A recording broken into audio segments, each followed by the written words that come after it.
Welcome. My name is Brian Beery. This is The Power of One. Thank you for joining us for another conversation about how one person can make a difference.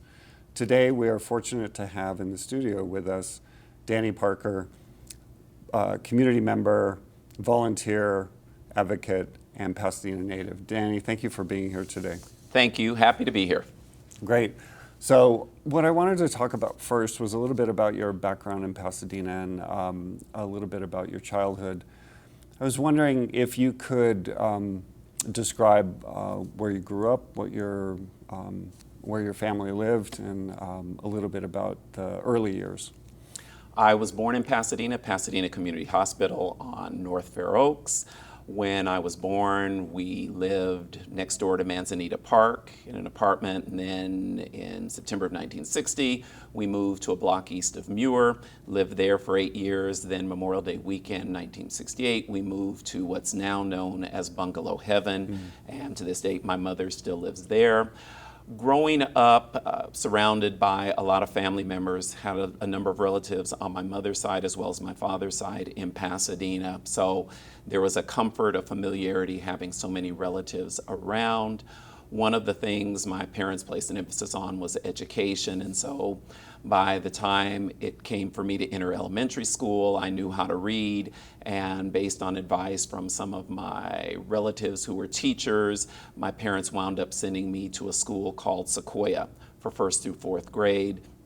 And then once we moved again to what's now Bungalow Heaven, started going to public schools, first 2 years for Longfellow Elementary School for 5th and 6th grade, then busing for desegregation as opposed to the prior purposes for busing in Pasadena. I was bused to Wilson Junior High School for 7th and 8th grade, and then bused to Muir for high school. And it was an interesting set of experiences where Sequoia was very small, very nurturing, very familiar, then going to Longfellow, a large school of roughly 1,100 kids, a little bit of sensory overload, and then our elementary school, Longfellow, was divided in half. Those living south of Washington were bused to Wilson. Those living north of Washington Boulevard were bused to were bused to or walked to Washington Junior High School. And then some more refiguring where from Wilson Junior High School, the largest number of kids went to PHS, a significant number went to Blair, and then a very small percentage living around and near Bungalow Heaven wound up going to Muir. So it was a lot of dislocation and making new friends at each stage, and an interesting set of experiences being part of what then was known in the public schools as the MGM, or Mentally Gifted Minors Program, and that, I guess, might be phrased as sort of college-bound or college-tracked. Yeah. And the demographics of that group were different from the overall demographics of the respective schools. Yeah, and it would be great to have you on another time to talk about desegregation and the whole busing experience, because I experienced it as well. Today, I think we're going to be focusing a little bit more on some of Pasadena's history, and then a part of town that is really important to us. And so we'll talk about that in a few minutes. You mentioned to me one time about your experience at Muir and talking about the Mentally Gifted Minor Program. What was kind of a light bulb or moment for you or during that experience? I wouldn't call it exactly a light bulb moment to kind of quibble or parse words, but it was more sort of an overarching experience. But a couple times specifically was Muir's demographics were that Muir was roughly 50% black, 40% white, 6% Asian, primarily Japanese American, and 4% Latino, or mostly Mexican American. So that school that was, again, approximately 50% black, yet I had a couple of math classes in which I was the only black kid out of roughly 30 students. So a stark contrast to the overall demographics of Muir was the set of classes that were part of the MGM, or Mentally Gifted Minors Program. So it created a heightened awareness of the fact that I was black and sort of where I fit in the grand scheme of things or grand scheme of society. Yeah, and today that program is called the GATE program, I think, in public schools. And so I think there are a lot of people who would have similar experiences. Moving forward, because we have a lot to cover today, moving forward, just thinking about your role in the community. I know you've been involved as a volunteer in quite a few ways, and especially in your neighborhood. Could you describe a little bit about your volunteer work here in the community? Well, it's not that major, just to be honest, not to try to be overly immodest, or modest, not immodest, but to be modest, but just trying to be a bit of a responsible citizen or community member. So I happen to be on the board of a neighborhood association, Garfield Heights. I've done a lot of volunteering before being officially on the board. And I think it's important to know your neighbors. Growing up, always knew neighbors where our family lived as I was a kid. And I think it's important to know your neighbors from a couple of standpoints. One, even from just a security standpoint of just people who have eyes and ears on your property, your house, while you're away, and that you can reciprocate. But also, it just adds so much to your life to get to know your neighbors. And I think people are inherently interesting. And as you get to know them, you find yourself amazed. To me, it's equivalent to turning the pages of a fascinating book. As you learn more, you want to know more. I discovered that one of my neighbors, who's lived across the street and one house up, her uncle was a grad student when I was in college, and I knew him very well. And just a random conversation surfaced that just out of the blue. So I think it's important to be a responsible, participating member of your community. And our neighborhood association, I think, has brought our community together. And we, this year, are very proud of the fact that we were awarded the Neighborhood Association of the Year by Neighborhoods USA. And that was specifically for an ethnic bus tour that we organized in May of 2022, where we visited sites of historical significance to the Japanese American community, Mexican American community, Native American community, Armenian American community, and Black American communities. Yeah, and can you talk a little bit about the purpose of the bus tour? What was the reason? Why put it together in the first place? And just for transparency, as I participated in that project as well. I vaguely recall you participating quite a bit. The purpose of it was to bring people together, to understand and find out histories. I think we're a bit of a disposable, last 5-minute type of society, where whether it's in a sports context, where the greatest player ever had to have played in the last 10 years, and we're too dismissive of Bill Russell in basketball or Babe Ruth in baseball, whoever it might be. So understanding a history and how we got to where we are today. And like any community, Pasadena has some people who've been here as natives quite a while, but then others who've been here for 1 year, 5 to 10 years. So to understand the history, how we got to where we are today, I think is very important. And then more specifically to understand the struggles, because people of color have not found historically Pasadena to be the most welcoming place. Yeah. Pasadena has gotten much better, but there's a history that is unfortunate. And I think if we know better, we can be better and do better. So if we can understand the struggles that our neighbors went through, I think we can be more empathetic and hopefully look through this world. And as we're looking towards the future, we can make it a better place. Yeah, and didn't Jackie Robinson move away from Pasadena because of how he was received here? Yes, the stories that are somewhat well told, but maybe not told well enough, was he was so embittered after he became famous with the Brooklyn Dodgers, and the way he was treated growing up and the way his older brother Mac Robinson was treated growing up. He rarely came back to Pasadena, only for specific family functions, but generally he wanted to stay away. And from things like the segregated Brookside Plunge, where blacks and other minorities were only allowed to swim on International Day, the day before they changed the water, the rigid segregation rules about where blacks and other minorities were allowed to live, how it manifested itself in educational opportunities, in cultural and civic life, in politics, in health care and health outcomes. Just at every turn, there was a reminder of being othered or being treated as less than. One quick specific example would be in 1928. A white person from Pasadena won a bronze medal in the Helsinki Olympics, and that merited a parade by the city of Pasadena. When Jackie's older brother, Mac Robinson, won a silver medal in the 200 meters in Berlin, nothing was done to commemorate that amazing feat. So you have a precedent and a standard established in 1928, and somehow that precedent fell by the wayside in 1936. So the reality for Jackie Robinson, for Mac Robinson, other black members of this community, and other members of people of color of this community, there was a sense of not belonging, of being othered or treated as less than. And the reminders were sometimes subtle and sometimes far less than subtle. Pasadena, I would say, is doing a lot better today, but its history is something that we should not bury. We should not pretend it didn't exist. Hopefully it can inform us and inspire us to do better going forward and to make sure that this is a community that embraces, that recognizes, that celebrates, and provides a welcoming set of opportunities for everyone, not just a select landed gentry.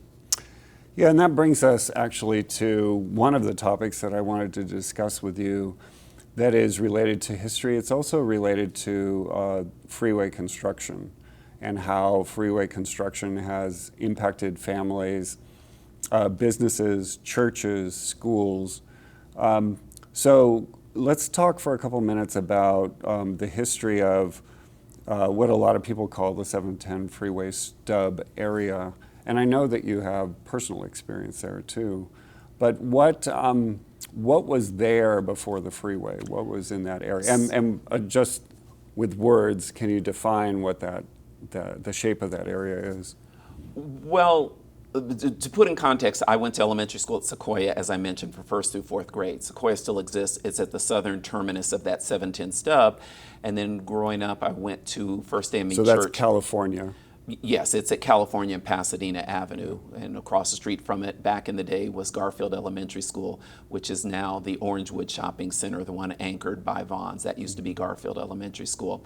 And if someone wanted to get a feel for that area and the demographics, you look at the demographics of Garfield Elementary School, and that's very informative and telling, and without going down that rabbit hole, but I happen to have looked at a lot of those statistics and find it fascinating. And then I went to church at First AME Church when it was located at the corner of Vernon and Kensington, now under the freeway, but by way of quick reference, 1 block west of what's referenced as the old Parsons building, and now 10 West Walnut is where First AME was, so on the northern terminus of it. So it's essentially from California Boulevard to Walnut, in between St. John and Pasadena Avenue? Roughly. More or less. Roughly, yeah. And what the street that ran right down the middle of the 710 stub was Vernon Avenue. Vernon Avenue ran from Del Mar north to Orange Grove. When it crossed Orange Grove, it became and still is Prospect Boulevard. Yeah. And so who lived in that area, and why did those families live there? It was a mixture. It was significantly black. There were also significant numbers of Mexican Americans and a healthy sprinkling of Japanese Americans. It was not all residential. There was light industrial. There was some retail in that area, particularly along Green and along Colorado Boulevard, where there were auto dealers, among other things. And in terms of why blacks, Mexican Americans, and Japanese Americans lived in that area, it was very simply because that was one of the few places where they were allowed to live in Pasadena. And allowed is a word that cannot be emphasized enough. There were pretty rigid lines of where people of color were allowed to live historically in Pasadena. And it was a challenge. This is not something going way back 100+ years ago. When my parents got married in 1958, they faced major challenges in finding a place that would rent an apartment to them. When they were looking to buy a second home in 1967, all the realtors wanted to steer them to West Altadena. So that's not ancient, distant history. Yeah. So let's talk just briefly. What is redlining and what are racial covenants on properties? In reverse order, racial covenants, what frequently appeared would be a statement that said this home can only be sold to members of the Caucasian race.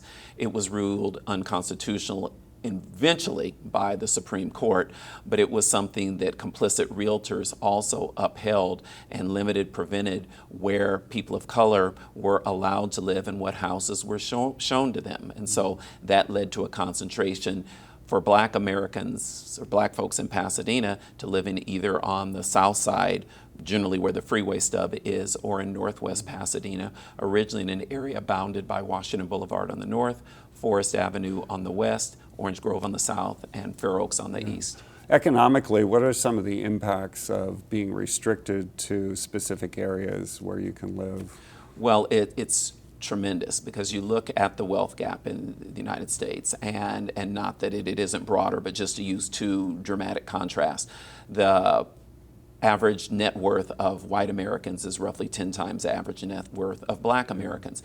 The majority of that net worth comes from home ownership. So when you restrict and limit the ability of black Americans and other people of color to purchase homes, then you're limiting their ability to live that American dream, and more specifically, more quantifiable, that ability to accumulate that wealth that comes from home ownership. That home ownership wealth can then be parlayed into sending kids to college, parlayed in opening businesses, parlayed in just giving kids and the next generation a better chance for a future, because that financial wherewithal is so important. It's stability.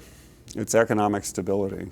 Well, certainly economic stability, and it's also the stability that comes from knowing, having anchors and roots in a given community, and not being vulnerable, as we've all seen the way prices have increased for both homes and for rentals on apartments and homes. As that goes through the roof, people have been forced out of this community because they cannot make those higher and higher rents. Yeah. So let's talk about that for a minute. And in that 710 area, a freeway was going to be constructed. And so now what's happened is 50, 60 years later, the state has decided, because of advocacy, because of quite a bit of intervention, shall we say, on the part of community members, the freeway will not be constructed. I think what you were asking about, yes, the size or the scope of the approximate number is 50 acres. I remember in the past I'd heard estimates from 40 to 70 acres, but the number we've been hearing kind of consistently, however precisely measured, is 50 acres. Yeah. So this is an extraordinary opportunity for the city, not just city government, but for residents and the broader community, because most cities in, especially Southern California, are what are known as built-out cities. They don't have a lot of space. There are some on the in the suburbs that certainly can continue to grow, but urban cities don't have a 50-acre parcel where it can be developed. So, how, from your perspective, especially on the working group, what is the opportunity here? And maybe thinking about it historically as well. How is this so unique and so special for us? On so many levels, and just to kind of tee up my answer in a certain sense, is the reality is this is just a few blocks from the center of Old Town. So as you said, in Southern California, most cities are built out. Pasadena certainly is built out. So a 50-acre parcel of land right near the center or original center of town is unprecedented.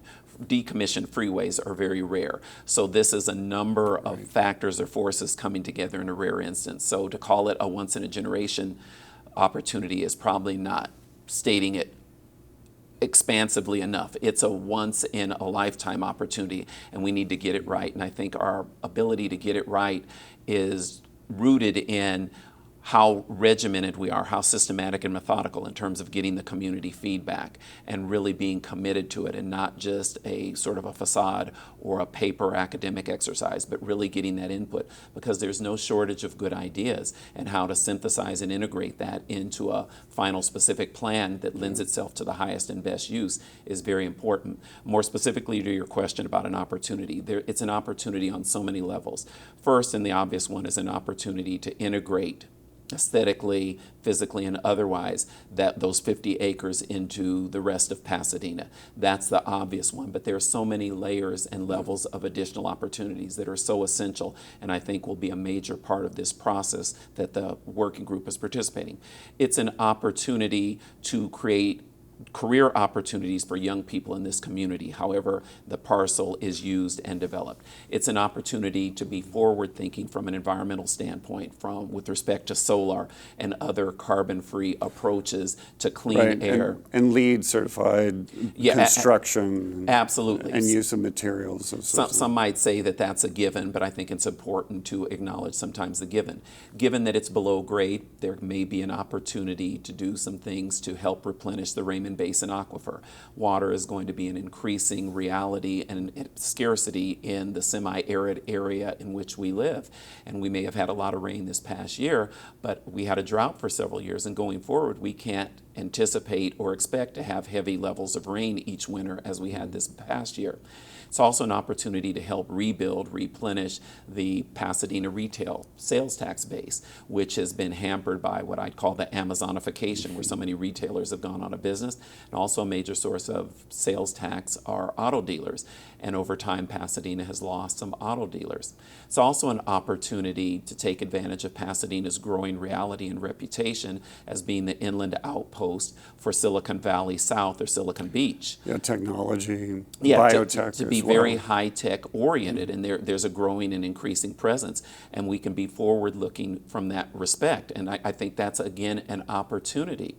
And so I think as we think as expansively as possible about the opportunities, there's also an opportunity to be mindful and be guided by the people and residents who are displaced, and how can they have a seat at the table and participate in whatever the final result of this is.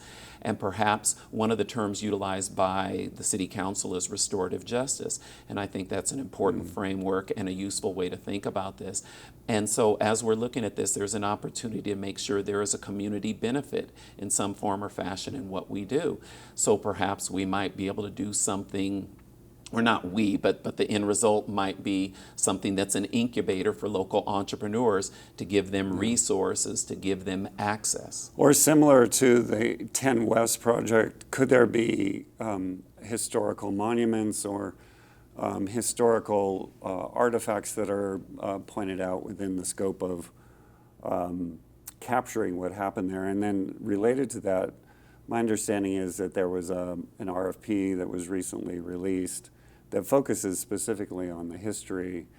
So when we're talking about restorative justice, from your vantage point, how does knowing who lived there and then what happened to them after they were moved, how does that factor into, Well, I think, or maybe talk about the RFP and its scope? Just one preliminary quick note is I think that it's not incompatible. I think ultimately we're trying to devise or develop through the specific plan and the working group's participation in that will be the highest and best use. And I don't think that's compromised or incompatible with restorative justice, however that plays out. And in terms of the RFP for the historian, where we are as a task force is we're in the preliminary phases. Much of what we do will be guided by, it will be built on a foundation of the work of the historian or historians, plural, that will be looking at the history of that area. So they will be looking at census and other data to see who lived there, what the uses were, the impact of freeways, more broadly, nationally, as well as specifically locally on how that has impacted segregation and just impacted where people live, work, and play.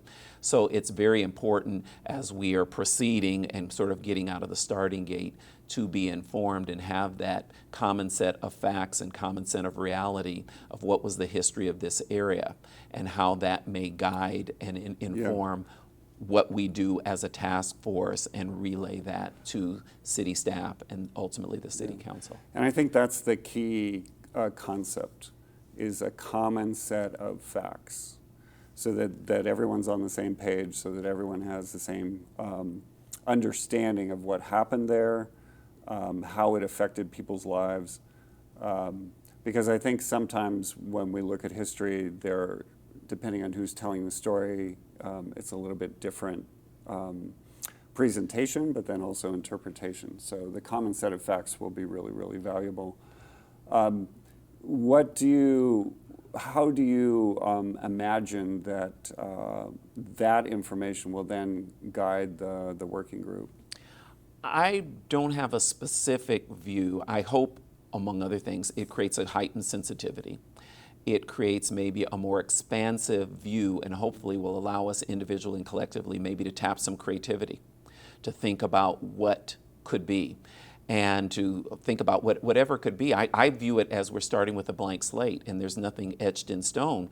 So again, we're limited perhaps only by our creativity and willingness to think outside of the box, to use tired jargon of what might be. There's some obvious uses that go into a city like Pasadena where you can think about open space and retail and residential and office and perhaps light industrial. But maybe there's some other uses that are a bit more off the beaten path that we might consider, and hopefully that consideration will be driven by some of the feedback or a lot of the feedback from the community. So I hope we're as open-minded as possible, but I don't have any specific expectations, and I hope and don't believe anyone else on the task force has specific expectations. And as we close, I wish we had more time to continue talking about this topic. How do you think that, or what are some of the ways in which people could learn about what you're doing? Are you having public meetings where they held? And then what might be some of the activities that you'll have to further engage the public?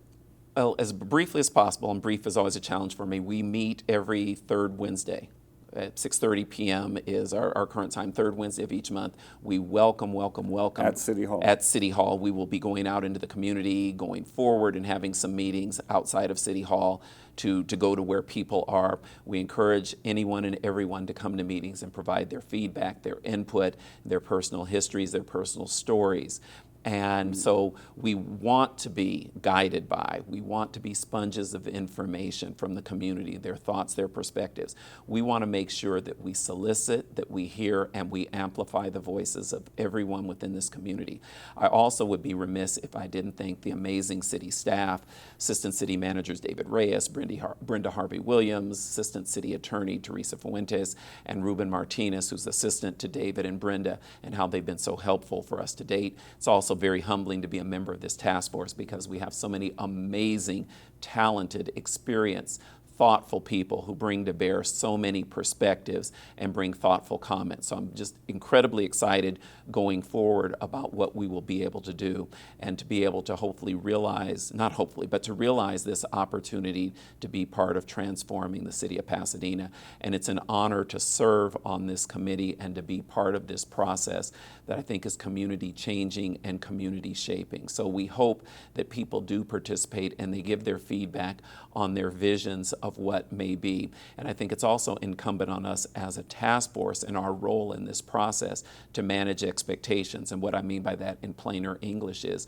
we want to be sure and to ensure that everyone's heard, but we don't want anyone to think, well, just because the end result didn't exactly match their specific feedback, it doesn't mean that they weren't heard. And as all of the feedback and information is synthesized from community, from professionals, from the city staff, that there are voices. And maybe one simplistic analogy might be if one person says yellow and another person recommends blue and the final result is green, well, then you can kind of obviously see that they were heard. And I have a feeling and certainly a fervent hope that ultimately we produce something that is green. It may not be so obvious that it was green, but that the blue was heard and the yellow was heard.